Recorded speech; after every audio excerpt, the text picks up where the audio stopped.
चलो भाई, तो आज हम इलेक्ट्रोकेमिस्ट्री का अपना अगला टॉपिक करने वाले हैं, ठीक है। और कल की क्लास में मैंने आपको कल लास्ट क्लास में क्या करा दिया था, कल लास्ट क्लास में हो गया था, क्या हो गया था, क्या हो गया था, क्या हो गया था, फैराडे के लॉ करा दिए थे। अबे करा दिए थे क्या? अबे करा दिए थे। तो कंक्लूजन मैंने आपको क्या दिया था, मैंने कहा था कि ध्यान रखना कि जब भी हम 96500 कूलम चार्ज फ्लो कराते हैं, यानी कि ये चार्ज कितना होता है 1 फैराडे का, जब भी आप किसी सॉल्यूशन में 1 फैराडे का चार्ज फ्लो कराओगे तो उसमें जो वेट प्रोड्यूस होगा वो किसके बराबर होगा, इक्विवेलेंट वेट के बराबर होता है। मालूम है आपको ये? और आप अच्छी तरह जानते हैं इक्विवेलेंट वेट को निकालने का फॉर्मूला क्या है सर। इक्विवेलेंट वेट होता है molecular weight divided by N factor, ठीक है। तो इसी के बेस पर हम यहाँ पर क्या करने वाले हैं भाई, कुछ क्वेश्चन करने वाले हैं, उसको हम यहाँ पर क्या करेंगे देखेंगे। चलिए, सबसे पहला क्वेश्चन है हमारे कि 3 फैराडे चार्ज आपने कॉपर सल्फेट के सॉल्यूशन में फ्लो कराया, तो आपको कॉपर का वेट बताना है कितना है। ध्यान से सुनिएगा, मैंने क्या बोला, 3 फैराडे चार्ज कॉपर सल्फेट के सॉल्यूशन में कराओगे तो क्या कॉपर आपका कितना बनेगा। तो अभी जो मैंने आपको पीछे बताया कि 1 फैराडे में कितना वेट बनता है, इक्विवेलेंट वेट, तो 3 फैराडे में कितना बनेगा, जो भी इक्विवेलेंट वेट आएगा उसका 3 टाइम। समझ में आ रही बात? क्लियर है? चलिए, कॉपर का मोलिकुलर वेट कितना होता है जरा बताओ मुझे फटाक देसी, जल्दी बोलो। कॉपर का मोलिकुलर वेट होता है 63.5। कितना होता है भैया? 63.5। ये हमारे कॉपर का क्या होता है भाई, मोलिकुलर वेट होता है, ठीक है। अरे आ रही क्या समझ में बात? क्लियर है? चलो, ये हमारे कॉपर का क्या है, ये हमारे कॉपर का मॉलिक्यूलर वेट है। और चाहिए क्या हमें, इक्विवेलेंट वेट। तो इक्विवेलेंट वेट निकालने का फॉर्मूला क्या है sir, molecular weight divided by N factor. N factor कितना है यहाँ पर, एन फैक्टर है CuSO4 में कॉपर कितना है, +2 से 2 पे 0 पे जा रहा है ना, तो एन फैक्टर कितना हो गया, 2 आ गया। तो ये आ गया तुम्हारा 63.5 डिवाइडेड बाय 2 आ गया। कोई दिक्कत वाली बात है? बस अब हम जानते हैं, यानी कि 1 फैराडे में क्या बनेगा, 1 फैराडे में बनेगा इक्विवेलेंट वेट के बराबर। इक्विवेलेंट वेट मतलब कितना है भैया यहाँ पर, 63.5 डिवाइडेड बाय 2, इतना ग्राम आपका क्या बनता है, कॉपर बनेगा। लेकिन आपने कितना करंट फ्लो कराया, 3 फैराडे में करेगा, तो 3 इंटू 63.5 डिवाइडेड बाय कितना आ गया भाई, 2 आ गया। तो 3 पंजे 15 का 5 का हासिल लगा 1, 3 तिया 9 और 1 10 की 0 हासिल लगा 1, 6 तिया 18 और 1 19, 190/2 आ गया। और भैया 2 9 18 और 2 पंजे 10 पॉइंट आ गया, 2 दूनी 4 और 2 पंजे 10, ये आ गया। आरी बात समझ, 95.25 ग्राम इतना वेट कॉपर का प्रोड्यूस होगा। कब? जब आप 3 फैराडे करंट चार्ज को फ्लो कराएंगे। समझ में आ रही बात आपकी? क्लियर है? ऐसे ही सेम क्वेश्चन एक और है हमारा। क्वेश्चन क्या गिवन है, आपको डिपॉजिटेड वेट बताना है। किसका बताना है भाई, आयरन का। बोले तो Fe का। कब? अगर आपने करंट कितना फ्लो कराया, कितना चार्ज फ्लो कराया, 0.5 फैराडे का चार्ज फ्लो करा रहे हैं दो सॉल्यूशन में अलग अलग, एक FeCl2 हो गया और एक क्या हो गया, FeCl3, ठीक है। चलिएगा, देखो FeCl2 के केस में लेते हैं, आई बात समझ। और जो आयरन का हमारा मॉलिक्यूलर वेट होता है वो होता है 56। कितना होता है? 56। ध्यान सुनिएगा, 1 फैराडे का चार्ज फ्लो कराओगे तो कितना इक्विवेलेंट वेट बनेगा। अच्छा, इसका इक्विवेलेंट वेट निकाल लो, 56 डिवाइडेड बाय क्या बनेगा, एन फैक्टर। यहाँ पर एन फैक्टर कितना आएगा, +2 आएगा, नहीं आएगा? तो कितना बनेगा, 1 फैराडे में बनेगा 56/2। इतना वेट किसका बनेगा, आयरन का हमारा बनता हुआ नजर आएगा। तो 2 दूनी 4 और 2 9 18, 29 ग्राम, 29 हो गए ना, सॉरी 28 ग्राम, 2 8 16, ठीक है। तो कितना वेट बनेगा हमारा, 28 ग्राम। यानी कि 1 फैराडे चार्ज में कितना बनेगा, 28 ग्राम बनेगा, ठीक है। 2 में कितना बनेगा, 2 गुना 28। 3 में कितना बनेगा, 10 में कितना बनेगा, 0.5 F में कितना बनेगा। अरे बात समझ में, तो क्या लिख लीजिएगा कि 0.5 फैराडे में कितना बनेगा, ये बनेगा 0.5 और गुना क्या आ गया भैया हमारा 28। 5 8 40 की 0 हासिल लगा 4, 5 दूनी 10 और 4 14 और 1 पॉइंट लगा दिया। यानी कितना आयरन बनेगा हमारा भाई, 14 ग्राम हमारा आयरन बनता हुआ नजर आएगा। बोलो भाई, नहीं आ रही समझ में बात? अरे क्लियर है? कोई दिक्कत वाली बात है? बताओ भाई। अरे कोई दिक्कत वाली बात है? ठीक है। तो इक्विवेलेंट वेट कितना है यहाँ पर आयरन का, आयरन का निकल गया है 56/2। अच्छा, यहाँ पर क्या है, यहाँ पर है FeCl3, हाँ है ना। इसकी ऑक्सीडेशन स्टेट कितनी है, +3। तो इक्विवेलेंट वेट इसका कितना होगा सर, ये बनेगा 56/3। आ रही बात समझ में, ये कितना बटेगा, 56/3। सेम कहानी है, 1 फैराडे कितना दे रहा है, 56/3। तो 0.5 फैराडे कितना देगा बॉस, ये देगा 56/3 गुना कितना आ गया, 0.5 आ गया, ठीक है। कोई दिक्कत वाली बात है? चलिए, 5 अंक 30 की 0 हासिल लगा 3, 5 पंजे 25 और 3 कितना हो गया, 25 और 3 28 आ गया, ठीक है। कोई दिक्कत वाली बात है? 56 पंजे 1 पॉइंट लगा दिया, इसके बाद में क्या लगा दिया, 0, और ये आपका 3 आ गया। तो 3 9 27, कितना लगा, 1 बचा, ठीक है, पॉइंट लगा लिया, 3 9 27 पॉइंट पर 3 3 9 तो 9.3 ग्राम FeCl3 आपका बनेगा। कब? अगर आप 0.5 फैराडे चार्ज फ्लो कराते हैं थ्रू अ सर्किट। बोलो भाई यहां तक कहानी समझ में आएगी नहीं है? क्लियर है? चलो अब हम इससे आगे की तरफ चलते हैं। अगला सवाल है दिखेगा, ये है हमारे अमाउंट कन्वर्जन करना। इससे ये कन्वर्ट हो रहा, इससे ये कन्वर्ट हो रहा, इससे ये कन्वर्ट हो रहा। ठीक है, क्लियर है? तो आपको बताना है कि इसमें कितना फैराडे चार्ज चाहिएगा। आ रही बात समझ में? आपको क्या बताना है कि कितना फैराडे चार्ज यहां पर चाहने वाला है उसको देखेगा। अच्छा बताओ, Cr2O7 में क्या है? +6 है, हाँ या ना? तो +6 से कहां चेंज हो रहा? +3 में चेंज हो रहा। वैलेंसी फैक्टर कितना आ गया? देख लो, 2 क्रोमियम है, वैलेंसी फैक्टर 6 का आएगा। आएगा नहीं आएगा? हरी बात समझ में? 2 क्रोमियम का एटम है ना, एक पर +3 का रहा तो 2 का कितना हो जाएगा? Valency factor. भूल गए? Final oxidation state minus initial oxidation state, इसका मोड इनटू में number of atom on reactant side. भूल गए ना? इसलिए रेडॉक्स रिवाइज करने के लिए बोला था, पता था मुझे यहाँ पे एप्लीकेशन आएगा, क्योंकि रेडॉक्स से आगे का ही पार्ट है। ठीक है, हरी बात समझ में? तो कितना कितना हो गया फैक्टर इसका? 6। तो कितना चार्ज फ्लो कराना पड़ेगा? 6 फैराडे। आ रही बात समझ में? कितने चार्ज फ्लो कराना पड़ेगा? 6 फैराडे। ठीक है, अरे बोलो भाई समझ में आ रही कि नहीं आ रही बात है भाई? ठीक है, एक ही तो मोल है ना ये। कैसे सर 6 फैराडे? क्योंकि भाई ये कितना है, ये एक ही मोल है हमारा यहाँ पर। ठीक है, तो कितना वैलेंसी फैक्टर कितना है यहाँ पर? वैलेंसी फैक्टर 6 है हमारा। ठीक है, वैलेंसी फैक्टर कितना है? 6 है। तो 1 फैराडे चाहिएगा कितने मोल में? एक इक्विवेलेंट वेट में, सॉरी। आ रही बात समझ में?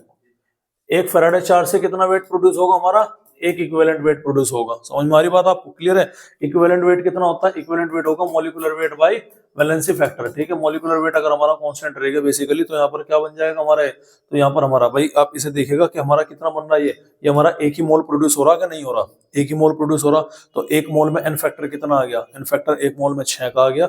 दैट्स वाई यहाँ पर कितना चार्ज फ्लो कराएंगे हम? 6 मोल कराएंगे। जैसे यहाँ पर +7 से कितना जा रहा? +5। तो वैलेंसी फैक्टर कितना है? 5 आ गया। तो कितना फैराडे फ्लो होगा भैया?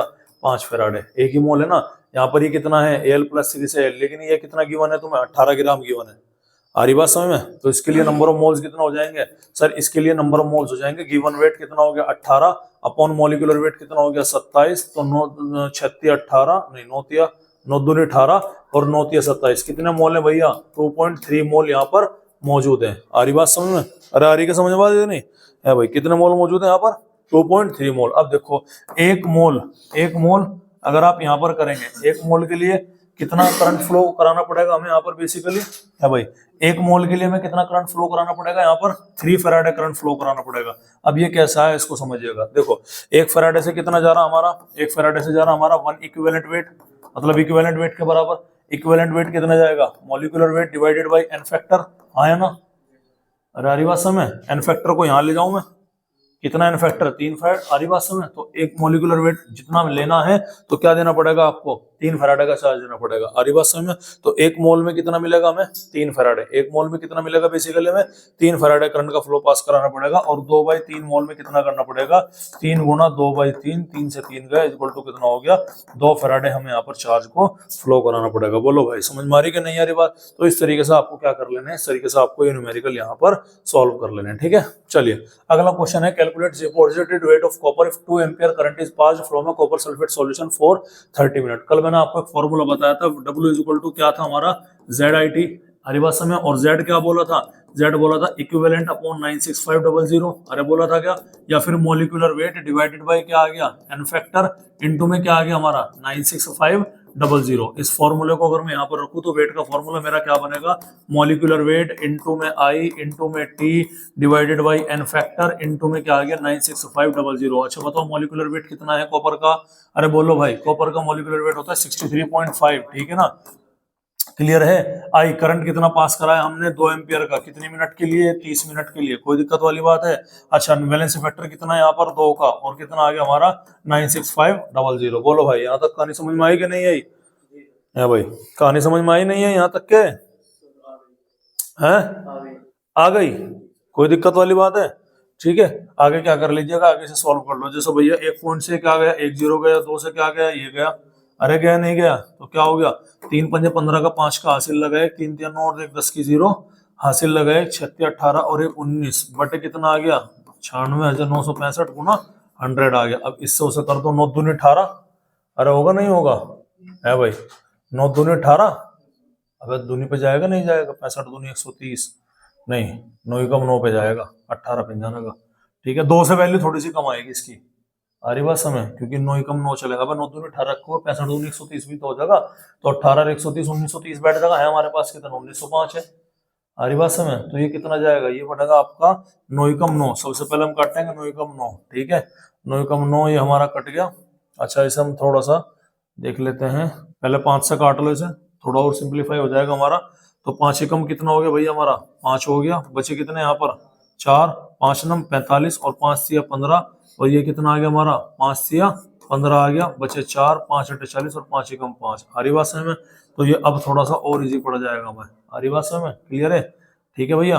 और अगर इजी करो इसे 381 की जगह क्या ले लिया हमने 380 ले लिया, इसे क्या ले लो 190 ले लो, ये कटा तो 19 दूनी 38, 2/100 यानी कि 0.02। आ रही बात समझ, ये थोड़ी सी वैल्यू इससे क्या आएगी हमारी, थोड़ी सी वैल्यू इससे कम आएगी निकल के, 2 से हमारी थोड़ी वैल्यू क्या आएगी लगभग कम निकल के आएगी। ठीक है, तो अप्रोक्स कितना है, इसका आंसर भी नहीं लिख रखा मैंने तो कहीं पर।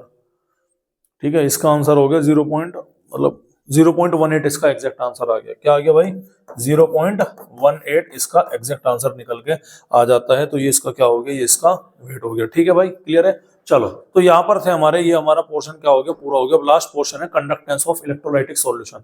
आज हम बात करेंगे किसके बारे में, आज हम बात करने वाले हैं बॉस कंडक्टर के बारे में। किसके बारे में बात करेंगे जी, हमारे कंडक्टर के बारे में। देखो जो हमारे सब्सटेंस होते हैं ना, कंडक्टेंस के हिसाब से या उनकी कंडक्टिविटी के हिसाब से, उनके इलेक्ट्रिसिटी की कंडीशन किस तरह से हम पास कर रहे हैं, उसके हिसाब से हमारे पास में 2 तरह के सब्सटेंस होंगे। नंबर 1 इंसुलेटर होता है, नंबर 2 क्या होता है कंडक्टर। इंसुलेटर वो जिसके थ्रू हम करंट पास नहीं कर सकते, और इन कंडक्टर आपका क्या होता है, कंडक्टर होता है वो जो आपका क्या कर लेगा, करंट पास कर लेगा। अब जो हमारा कंडक्टर है उसको भी फर्दर हम 2 पार्ट में डिवाइड करेंगे। नंबर 1 पे क्या है हमारा मेटालिक कंडक्टर, नंबर 2 पर क्या है हमारा आयनिक कंडक्टर। मेटालिक कंडक्टर का एक और नाम होता है इलेक्ट्रॉनिक कंडक्टर, इलेक्ट्रॉनिक, और इसका क्या आता है इलेक्ट्रोलाइटिक कंडक्टर, या फिर इलेक्ट्रोलाइट्स भी इसको हम कॉमनली बोलते हैं। समझ में आ रही बात। अब देखो मेटालिक कंडक्टर को हम क्या बोलते हैं, इलेक्ट्रॉनिक, मतलब कंडक्टेंस किसकी वजह से होती है, फ्री इलेक्ट्रॉन। जितने भी आपके मेटल हैं, जितने भी आपके मेटल है, अगर वो आपके कंडक्टर हैं तो उनके कंडक्ट होने का कारण क्या है, फ्री इलेक्ट्रॉन होते हैं। जबकि जो आपके आयनिक कंडक्टर होते हैं वो किसकी वजह से करंट फ्लो होगा, उनमें आयंस के फ्लो होने की वजह से करंट होता है। ठीक है,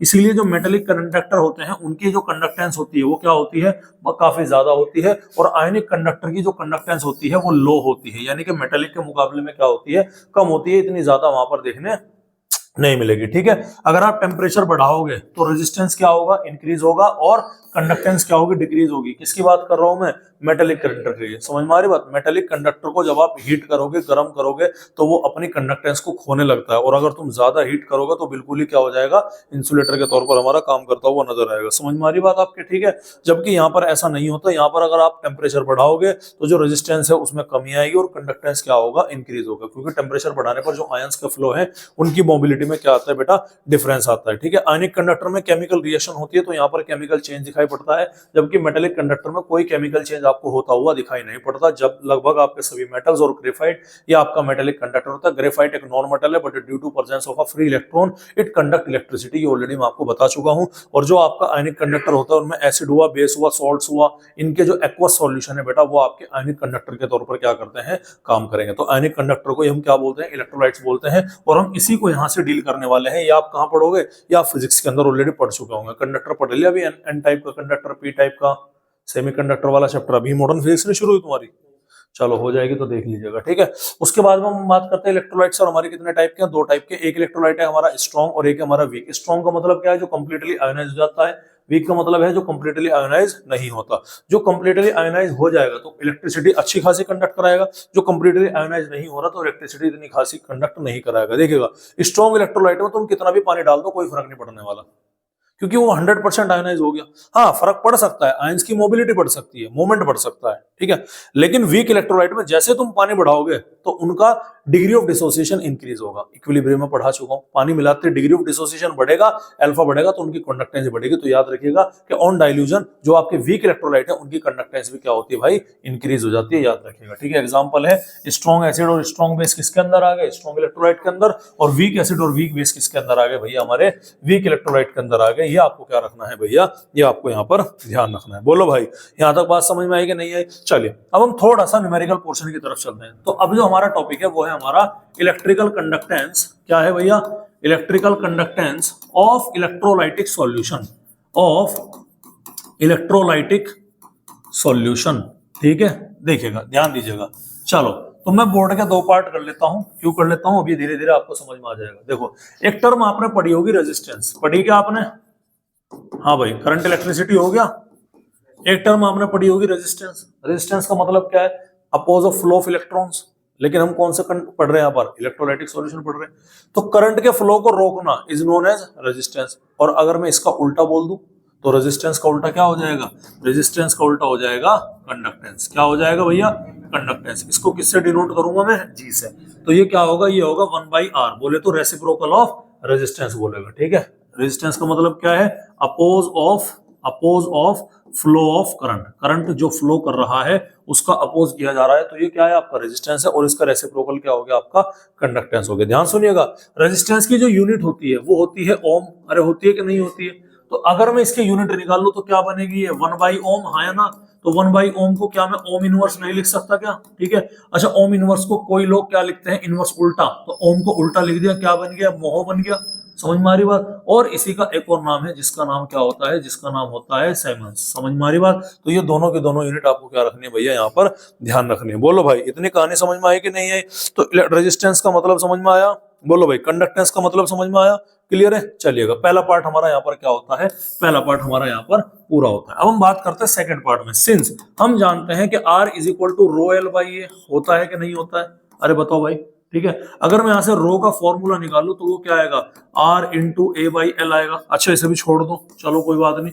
R इज इक्वल टू क्या होगा? रो एल बाई ए। ठीक है, ये जो रो होता है आपका, ये क्या होता है हमारा? रेजिस्टिविटी। अरे होगा कि नहीं होता? ठीक है, रेजिस्टिविटी। रेजिस्टिविटी का मतलब क्या है? Resistivity is numerically equal to resistance. Resistivity resistance के बराबर ही मानी जाती है। कब? जब आपका लेंथ ऑफ द वायर कितनी हो? 1 मीटर हो, और area of the cross section of that particular wire is 1 metre square. अगर एरिया कितना है? 1 मीटर स्क्वायर का एरिया उस वायर का, और आपकी लेंथ कितनी है? आपकी 1 मीटर है, तो उसे हम क्या बोल लेंगे भाई? बोलो, उसे क्या बोलेंगे? उसे हम रेजिस्टिविटी के नाम से जाना जाएगा। अगर मैं इसी का उल्टा बोलूं तो इसके उल्टे को हम क्या बोलेंगे भाई? इसके उल्टे को हम बोल देंगे कंडक्टिविटी। क्या बोल देंगे भैया? कंडक्टिविटी। आ रही बात समझ में? और इसको डिनोट करते हैं हम कप्पा से। किससे डिनोट करेंगे भाई? कप्पा से। कोई दिक्कत वाली बात है? अब ये कप्पा डेराइव कैसे हुआ उसको हम यहाँ पर देखने की थोड़ा सा कोशिश करते हैं। ठीक है, क्लियर है भाई? कोई दिक्कत वाली बात है? बोलो भाई, यहाँ तक कहानी समझ में आई कि नहीं आई? है भाई? अरे आ गई क्या? क्या समझ में आ गई? कंडक्टिविटी और रेजिस्टिविटी समझ में आ गई? चलेगा, कोई बात नहीं। ठीक है, तो ये क्या हो गया हमारा? ये हो गया हमारा कंडक्टेंस, हो कंडक्टिविटी होगी। कोई दिक्कत वाली बात है? अब सवाल है कप्पा की वैल्यू कैसे निकालोगे? देखो, हमें एक वैल्यू पता कंडक्टेंस की, हम क्या जानते हैं? सिंस हमें पता है, हमें क्या मालूम है कि G is equal to 1/r। हाँ या ना? है, तो क्या मैं R की वैल्यू यहाँ पे रख सकता हूँ? रख सकता हूँ। ठीक है, ठीक है। देखो, जैसे रेजिस्टिविटी है ना, तो कंडक्टिविटी क्या होगा? कंडक्टिविटी होगा reciprocal of resistivity. Reciprocal of resistivity. ठीक है, तो इसको हम कप्पा को बोल लेंगे इज इक्वल टू 1/रो। जैसे ये G इक्वल टू क्या था? 1/r था। अरे बात ध्यान सुनिएगा, तो G की वैल्यू क्या है? 1/r है। ध्यान से देखना, बहुत इंपॉर्टेंट है। अच्छा, 1/r, R की वैल्यू क्या है? रो एल बाई ए। तो क्या मैं लिख सकता हूँ कि 1/रो और एल बाई ए? ये मैं ए तो ऊपर चला जाएगा ना, लेकिन वो पूछाता नहीं, मैंने इसे क्या रख दिया? मैंने इसे ए पर रख दिया। हाँ है ना? समझ मारी बात? अब ये जो तुम्हारा 1/रो आया, तो ये 1/रो क्या कप्पा हुआ कि नहीं हुआ? बताओ मुझे देख करके। अरे हुआ कि नहीं हुआ? तो इस G में और इसमें अगर मैं रिलेशन निकाल लूं तो G इज इक्वल टू क्या हो गया? ये हो गया हमारा कप्पा। कप्पा, ध्यान सुनिएगा, ये कप्पा अपॉन में क्या आ गया? L बाई ए। हुआ कि नहीं हुआ? हुआ। अच्छा, जो L बाई ए है लेंथ ऑफ द एरिया, और वो लेंथ ऑफ दी क्या है भैया? हमारे वायर की है, और एरिया ऑफ दी वायर होता है यहाँ पर। अब इलेक्ट्रोकेमिस्ट्री में हम इलेक्ट्रोड की बात करेंगे, तो जो L बाई ए होगा ना, उसको हम बोलेंगे G स्टार। क्या बोलेंगे?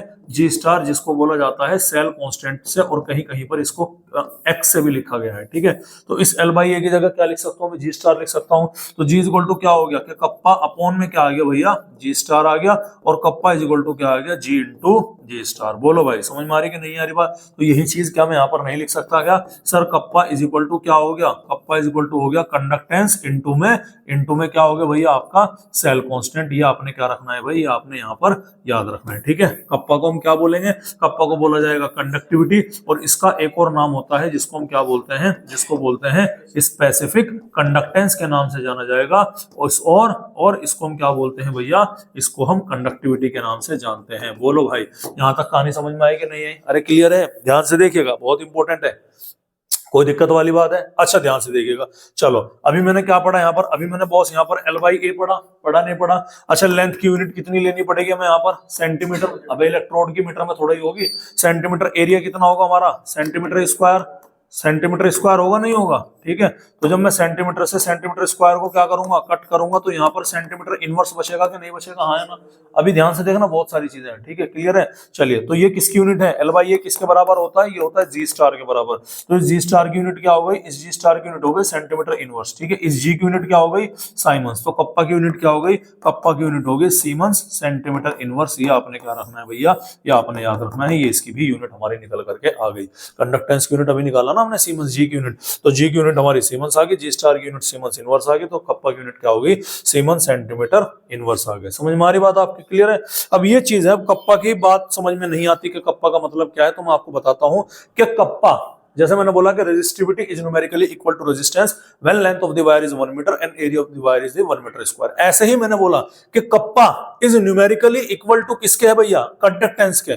कप्पा क्या है भैया, ये हमारा क्या आ रहा है, हमारा कप्पा आ रहा है यहाँ पर, ठीक है। Kappa is numerically equal to क्या आता है हमारा, कंडक्टेंस के आता है। कब, जब लेंथ ऑफ द इलेक्ट्रोड कितना होगा हमारा 1 सेंटीमीटर और area of the electrode is 1 centimetre square, तब हमारा कप्पा किसके बराबर हो जाएगा, कंडक्टेंस के बराबर हो जाएगा, ठीक है। तो क्या मैं बोल सकता हूं हमारा कि कप्पा जो है बेसिकली वो, अगर मैं टेक्निकली और देखूं, ठीक है, ध्यान से सुनिएगा, अगर मैं टेक्निकली और देखता हूं तो हमारे जो 1 ml इलेक्ट्रोलाइटिक सॉल्यूशन है ना, उसी की कंडक्टेंस को हम क्या बोलेंगे, कप्पा बोलेंगे, ठीक है। क्या बोला मैंने, 1 ml का मतलब क्या होता है, ध्यान सुनिएगा, 1 ml इलेक्ट्रोलाइटिक सॉल्यूशन की ही कंडक्टेंस को हम क्या बोलते हैं, कप्पा। ml बोलते हैं क्यूबिक सेंटीमीटर को, सेंटीमीटर क्यूब को, आरी भाषा में सीसी क्यूब, ml बोलते हैं, सॉरी सीसी को। 1 ml को कैसे लिख सकते हैं भैया, 1 सीसी भी लिख सकते हैं, हाँ है ना।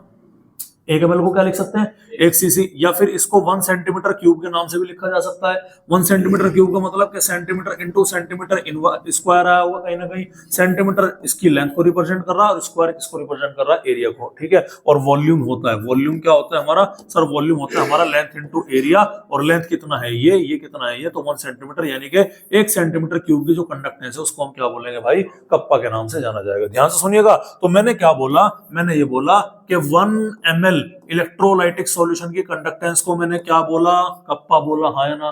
2 ml को कितना बोलूंगा, 3 को, 1000 को, कोई दिक्कत वाली बात है? अरे बोलो भाई, ये की पॉइंट आपको क्या रखना है भैया, ये की पॉइंट आपको यहाँ पर ध्यान रखना है। कोई टेंशन वाली बात है?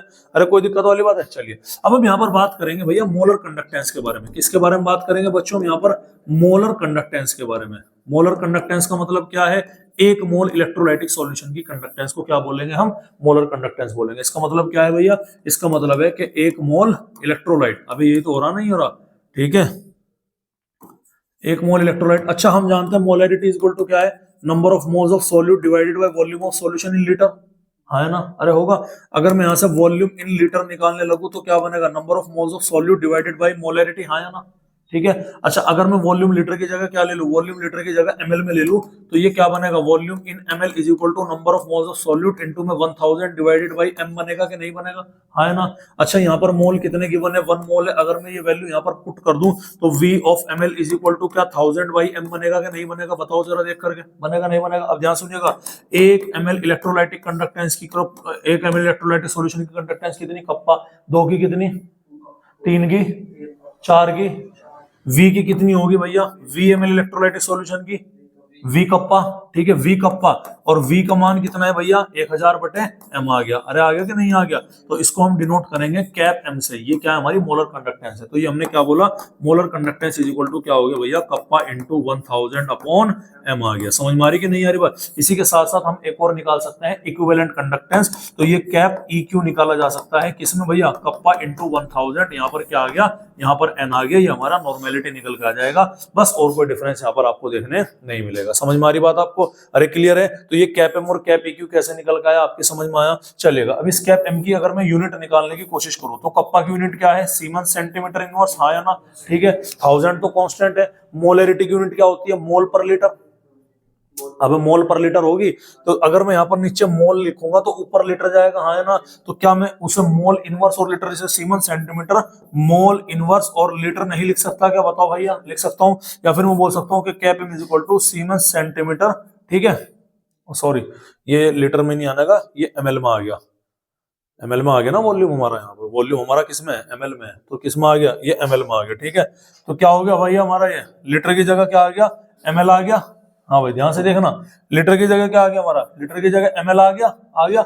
एमएल को मैं क्या लिख सकता हूँ? सेंटीमीटर क्यूब लिख सकता हूँ। ध्यान सुनिएगा, तो सीमेंस सेंटीमीटर इनवर्स, ये क्या बन गया हमारा? मोल इनवर्स इनटू में क्या आ गया? सेंटीमीटर का क्यूब बन गया कि नहीं बन गया? नहीं है समझ बात? आ गई ना? ये -1 है, -3 कितना बचा? स्क्वायर प्लस का 2, ठीक है। तो यूनिट क्या बन गई? सीमेंस सेंटीमीटर स्क्वायर पर मोल। ये हमारी किसकी यूनिट होगी? कप्पा की यूनिट हो गई। आ रही बात समझ में? अरे सर कैप एम की यूनिट हो गई। सर कैप EQ की निकाल दो। इसी तरह से कैप EQ की जब मैं निकालूंगा तो ये बनेगी सीमेंस सेंटीमीटर स्क्वायर। वहां पे हम मोल लेते हैं, यहाँ पर क्या लिया जाएगा? इक्विवेलेंट लिया जाएगा। क्या लिया जाएगा? इक्विवेलेंट लिया जाएगा। तो हम यहाँ पर बोलेंगे सीमेंस सेंटीमीटर स्क्वायर पर इक्विवेलेंट। ये हमारी कैप EQ की क्या आ जाती है भाई? यूनिट निकल के आ जाती है। समझ में आ रही बात आपको? अब ये डेरिवेशन नहीं याद करने तुम्हें, चलो कैसा ना, अब तुम्हारे काम की सिर्फ ये चीज है। एक क्यों चीज है, एक क्यों चीज है, 2, ठीक है। मैं आपको बता देता हूं, एक चीज हमारी ये है काम की 3, आ रही बात समझ? एक हमारी काम की है 4, ठीक है। रेजिस्टेंस वाला फॉर्मूला तो हम पता है, तो यही हमारे काम की और यूनिट हमारे काम की है। ये सारे के सारे डेरिवेशन हमारे किसी काम के नहीं। कभी आप डेरिवेशन को तैयार करने बैठ जाओ। बोलो भाई यहां तक कहानी समझ में आई? तो मोलर कंडक्टेंस और इक्विवेलेंट कंडक्टेंस और यूनिट वगैरह क्या होगा समझ में आ गया। नेक्स्ट हम बात करते हैं भाई इफेक्ट ऑफ डाइल्यूजन का। किसके बारे में बात करेंगे भैया? अब हम effect of dilution. Sir dilution पर क्या इफेक्ट होता है? डाइल्यूजन का मतलब समझते हो ना? है भाई, डाइल्यूजन का मतलब समझते हो ना? क्या मतलब होता है डाइल्यूजन का? डाइल्यूजन का मतलब है कि आप पानी कितना ऐड कर रहे हो। समझ में आ रही बात? अच्छा, जैसे ही मैंने क्या बोला, जैसे ही सर मैं इलेक्ट्रोलाइटिक कंडक्टर में पानी डालूंगा तो आयंस की फ्लो बढ़ेगा कि नहीं बढ़ेगा? जाहिर सी बात है, आयंस का फ्लो बढ़ेगा, उनकी मोबिलिटी बढ़ेगी। अगर वो वीक इलेक्ट्रोलाइट है तो उसका जो अल्फा है यानी डिग्री ऑफ डिसोसिएशन है, वो भी क्या होगा भाई? वो भी हमारा इंक्रीज होता है। और आप अच्छी तरह जानते हैं degree of dissociation alpha equal to √/, कैसे था नहीं था, और के यानी कि स्क्वायर रूट ऑफ, वो सॉरी हमारे इनवर्स रेसिप्रोकल था किसके? अबे यो करा चुका मैं तुम्हें इक्विलिब्रियम में। स्क्वायर रूट किसके था भैया? हमारे मतलब 1/√K 1/√C, ठीक है। अबे नहीं पढ़ा गया तुमने? अल्फा इक्वल टू क्या है हमारा? √में K/C। नहीं पढ़ गया क्या? C कंसंट्रेशन होती है ना, तो अल्फा डायरेक्टली प्रोपोर्शनल होगी किसके भैया? ये डायरेक्टली प्रोपोर्शनल का साइन है, ये 1/√C के डायरेक्टली प्रोपोर्शनल होगी। मतलब अगर तुम कंसंट्रेशन बढ़ाओगे तो अल्फा घटेगा। कंसंट्रेशन बढ़ाने का मतलब है पानी कम करोगे, लेकिन अगर मैंने कंसंट्रेशन घटाया तो अल्फा की वैल्यू क्या होगी भाई? इंक्रीज होगी, मालूम है ना? तो डिग्री ऑफ डिसोसिएशन कैसे निकालना है? स्ट्रॉन्ग इलेक्ट्रोलाइट के लिए तो 1 ही कंसीडर की जाती है, क्योंकि 100% डिसोसिएशन होगा। 100/100 इनटू में कितना आएगा? अल्फा की वैल्यू 1 होगी। और वीक इलेक्ट्रोलाइट के लिए अल्फा की वैल्यू 1 से कम होगी। और अगर यहाँ से आप अल्फा की वैल्यू निकालना चाहें तो कॉन्सेंट्रेशन वगैरह से आप अल्फा की वैल्यू भी यहाँ से क्या कर सकते हैं भाई?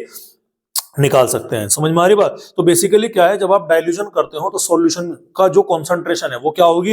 वो डिक्रीज होगी। सॉल्यूशन की कंसंट्रेशन डिक्रीज होगी तो इलेक्ट्रॉन का जो आयंस है उनका फ्लो क्या होगा? इंक्रीज होगा। आयन का फ्लो इंक्रीज होगा, उनका मूवमेंट इंक्रीज होगा, तो करंट भी क्या होगा? उनका बढ़ेगा। बेसिकली यहाँ पर कंडक्टेंस क्या हो जाती है? इंक्रीज हो जाती है। ठीक है, क्लियर है भैया? आ रही बात समझ में? अरे कोई दिक्कत वाली बात है? ठीक है, एक तरीका तो ये है बढ़ाने का। एक तरीका क्या है? एक तरीका ये है कि आप यहाँ पर इलेक्ट्रोलाइट सोल्यूट ऐड कर दो। अगर आप इलेक्ट्रोलाइट का सॉल्यूट भी ऐड करोगे तो भी क्या बढ़ जाएगी? कंडक्टेंस यहाँ पर इंक्रीज हो जाएगी। लेकिन चूंकि हम यहाँ पर डाइल्यूशन की बात कर रहे हैं ना, समझ में आ रही बात? यहाँ पर क्या कर रहे हैं हम? डाइल्यूशन की बात करें, तो इसीलिए हम यहाँ पर कहेंगे कि पानी को जब हम ऐड कर देंगे तो पानी के ऐड करने पर डाइल्यूशन क्या होता है? ऑन डाइल्यूशन कंडक्टेंस क्या होगी? हमारी इंक्रीज होगी। तो इफेक्ट ऑफ डाइल्यूशन देखिएगा। इफेक्ट ऑफ डाइल्यूशन करेंगे तो क्या होगा भैया? डाइल्यूशन करेंगे तो क्या होगा भैया? हमारा कंडक्टेंस के डायरेक्टली प्रोपोर्शनल होगा।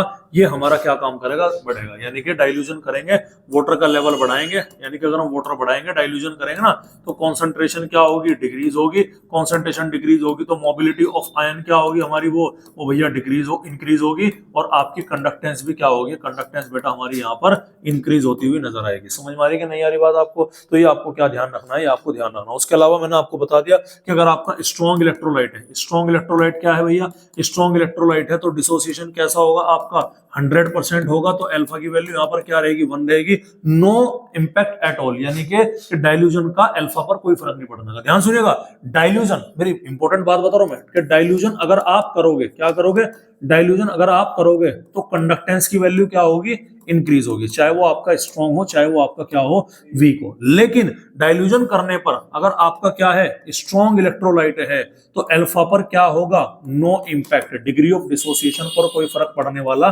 नहीं है, क्योंकि स्ट्रॉन्ग इलेक्ट्रोलाइट पहले से ही 100% क्या हो रहा, डिसोसिएट हो रहा। जबकि डाइल्यूजन अगर आप करोगे किसका, वीक इलेक्ट्रोलाइट का, तो अल्फा की वैल्यू क्या होगी, यहां से इंक्रीज होगी। समझ में आ रही बात? और ये मैंने आपको यहां से प्रूव कर दिया कि कैसे इंक्रीज होगी, वो ऐसे इंक्रीज होगी अगर आप कॉन्सेंट्रेशन को घटाओगे, मतलब डाइल्यूजन करोगे, तो अल्फा की वैल्यू क्या होगी, यहां से इंक्रीज होती हुई नजर आएगी। ये ऑलरेडी मैं आपको यहां पर क्या कर चुका हूं भैया, बता चुका हूं। ठीक है, क्लियर है? तो तुम्हें क्या रखना, ये आपको बेटा यहां पर ध्यान रखना। ठीक है, बोलो भाई।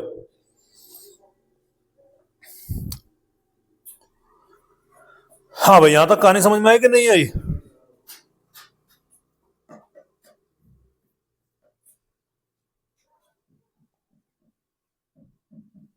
चलिए, ये किसका है भैया, इफेक्ट ऑफ डाइल्यूजन किसके ऊपर है, कंडक्टेंस के। अब इसी का इफेक्ट ऑफ डाइल्यूजन हम कहां पढ़ेंगे, ऑन कंडक्टिविटी। समझ रहे नहीं समझ रहे? कंडक्टिविटी का मतलब किसके ऊपर, कप्पा के ऊपर। ये क्या होगी, ये होगी बेटा, ये होगी रेसिप्रोकल। क्या होगी भैया, ये रेसिप्रोकल, यानी कि अगर आप डाइल्यूजन बढ़ाओगे तो कंडक्टेंस क्या होगी भैया, यहाँ पर डिक्रीज होगी, कप्पा की वैल्यू डिक्रीज होगी। क्यों होगी, मैं आपको समझा रहा हूं, ध्यान से देखिएगा। सर मेरे पास में ना एक कंटेनर है, मान लो मेरे पास में क्या है, एक कंटेनर है। इस कंटेनर में मैंने क्या भरा, अपना इलेक्ट्रोलाइटिक सॉल्यूशन डाला। इस कंटेनर में मान लो मैंने कितना बता दिया, इस कंटेनर को मैंने कहा कि मेरा ये 1 ml है, आरी बात समझ, और एक इलेक्ट्रोलाइट मैंने इसके अंदर भरा, वो क्या है, वो है हमारा A पॉजिटिव प्लस क्या आ गया, B नेगेटिव। ठीक है, तो मैं जानता हूं कि हमारे 1 ml इलेक्ट्रोलाइटिक सॉल्यूशन की जो कंडक्टेंस होगी उसी को हम क्या बोलेंगे, कप्पा बोलेंगे। तो कप्पा का वैल्यू अगर मैं यहाँ पर निकालता हूं तो यहाँ पर क्या आएगा, ध्यान सुनिएगा, कितने आयंस हैं, 2 आयंस हैं, और 2 आयंस कितने इलेक्ट्रोलाइट में भैया, हमारे 1 ml इलेक्ट्रोलाइट के अंदर 2 आयन मौजूद है। तो यूजुअली वैल्यू क्या आ जाएगी, 2/1 के करीब। एक हाइपोथेटिकल डाटा है, इसे याद मत करिएगा। ठीक है, उसके बाद में कंटेनर वही सेम, इस बार मैंने क्वांटिटी कितनी कर दी भाई, इस बार मैंने क्वांटिटी कर दी 2 ml पानी की, कितनी कर दी, 2 ml। तो इलेक्ट्रोलाइट तो अभी भी कितने हैं, 2 है ना, आ रही बात समझ। और कप्पा कैलकुलेट कैसे किया जाता है, 1 ml के रेस्पेक्टिव। तो आयन मैंने वो तो नहीं डाले ना इसमें, क्या नहीं डाले भाई, इलेक्ट्रोलाइट तो ऐड नहीं किया ना, पानी ऐड किया। तो आयंस क्या है यहाँ पर, आयंस आपके नंबर यहाँ पर भी 2 है, तो यहाँ पर 2 ml में 2 आयन है, यहाँ पर 2 ml में 1 आयन है, मतलब 1 ml में 2 आयन है, यहाँ पर 2 ml में 2 आयन है। तो 1 ml के हिस्से में कितना आयन आया, यहाँ पर 1 आया। तो कप्पा की वैल्यू क्या हुई, डिक्रीज हुई। तो ये आपको क्या रखना है, ध्यान रखना है। ये कोई ऐसा मतलब मसला नहीं है कि अल्लाह भैया आप याद रखोगे या कोई ऐसा नहीं, बस फर्क आपका रखना है।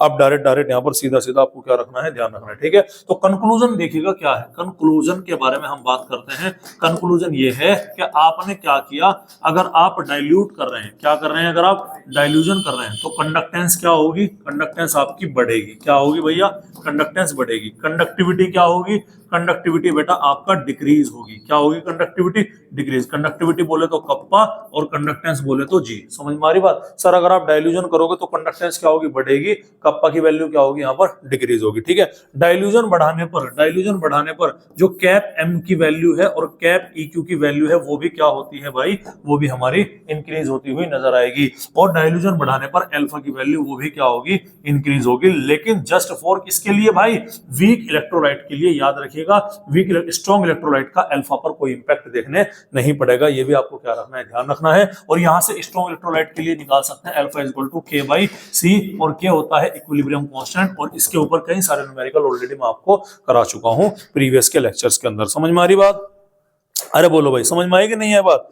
ठीक है, चलिए एक टॉपिक और आता है हमारा इनफाइनाइट डाइल्यूशन का। किसका आता है, इनफाइनाइट डाइल्यूशन। इनफाइनाइट डाइल्यूशन का मतलब क्या है कि कंसंट्रेशन लगभग कैसी हो जाती है भैया, लगभग कंसंट्रेशन वहां पर जीरो निकल के आती है। एक्चुअल में जीरो नहीं होती वो, बेसिकली कभी आप ये मान के चलो कि वो कंसंट्रेशन जीरो हो जाती है। वो ऐसी हो जाती है कि आपने इनफाइनाइट का मतलब ही नहीं है कि आप समुद्र भर के पानी मिला उसके अंदर। मैं आपको बता के चलूं, इनफाइनाइट का मतलब ये बिल्कुल भी नहीं है कि आप उसके अंदर समुद्र को भर दो, बिल्कुल का बिल्कुल भयंकर तरीके से पानी भर दिया आपने। इनफाइनाइट का मतलब ये है कि अब आप कितना कितना भी डाइल्यूट कर लो, अब आगे कॉन्सेंट्रेशन बिल्कुल भी चेंज नहीं होगी, कॉन्सेंट्रेशन कांस्टेंट हो गई। चेंज इन कॉन्सेंट्रेशन कितना है भाई, 0 है। अब आप कितना भी पानी ऐड कर लो एक लिमिट तक के, तो भाई आपने पानी डाला कंडक्टेंस बढ़ी, एक पानी डाला कंडक्टेंस बढ़ी, पानी डाला कंडक्टेंस, कब तक, एक लिमिट तक, उसके बाद में कंडक्टेंस बढ़ना नहीं होगी। आप कितना भी उसके अंदर पानी मिला लो, उसको हम क्या बोलेंगे, उसको हम बोलेंगे इनफाइनाइट डाइल्यूशन बोला जाएगा, क्योंकि अब इस पॉइंट पर आकर के कंडक्टेंस में कोई चेंज नहीं हो रहा। और इस टाइम पर जो मोलर कंडक्टिविटी होती है, जो मोलर कंडक्टिविटी होती है, कैप एम को हम क्या बोलते हैं, कैप नॉट एम के नाम से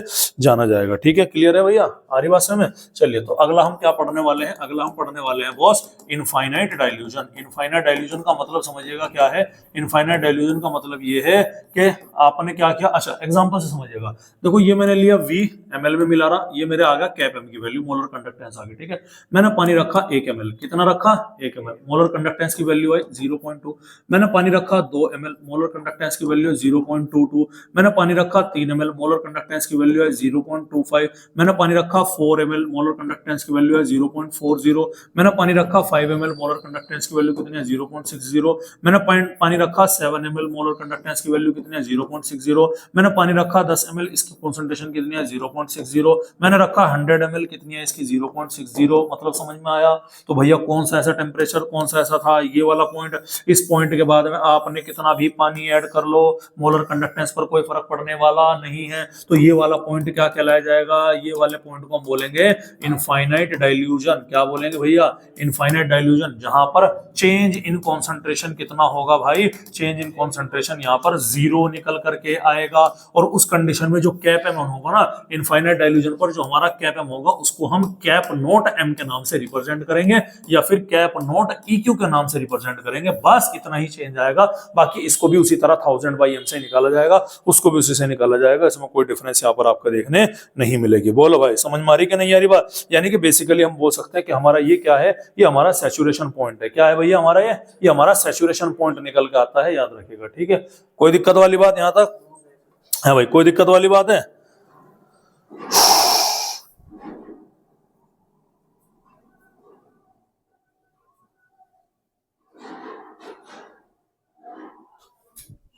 चलिए, अब इसके लिए लास्ट में हम बात करते हैं कोलरूस लॉ के बारे में। उसके बाद में ये आपका इतना पोर्शन क्या हो जाएगा, कंप्लीट हो जाएगा। फिर बैटरीज वाला कितने टाइम की हो गई क्लास? 36 की, कोई बात नहीं। लास्ट हम बात करते हैं भैया, आज का जो हमारा टॉपिक है उसका नाम है हमारा कोलरोश लॉ। क्या नाम है भैया?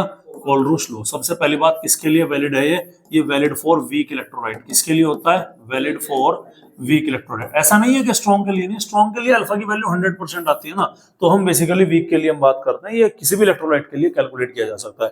तो कोलरोश लॉ ने क्या बोला, देखो बड़ी सिंपल तरीके से बताऊं, एक इलेक्ट्रोलाइट में 2 चीजें होंगी, एक कैटायन एक एनायन। तो कोलरोश ने बोला कि जब आप उस इलेक्ट्रोलाइटिक सॉल्यूशन की मोलर कंडक्टेंस जब आप निकाल रहे हैं, या इक्विवेलेंट कंडक्टेंस निकाल लो, मोलर निकाल लो चाहे इक्विवेलेंट निकाल लो, तो उस सॉल्यूशन की मोलर कंडक्टेंस किसके बराबर होगी? कैटायन और एनायन के इंडिविजुअल मोलर कंडक्टेंस के सम के बराबर होगी।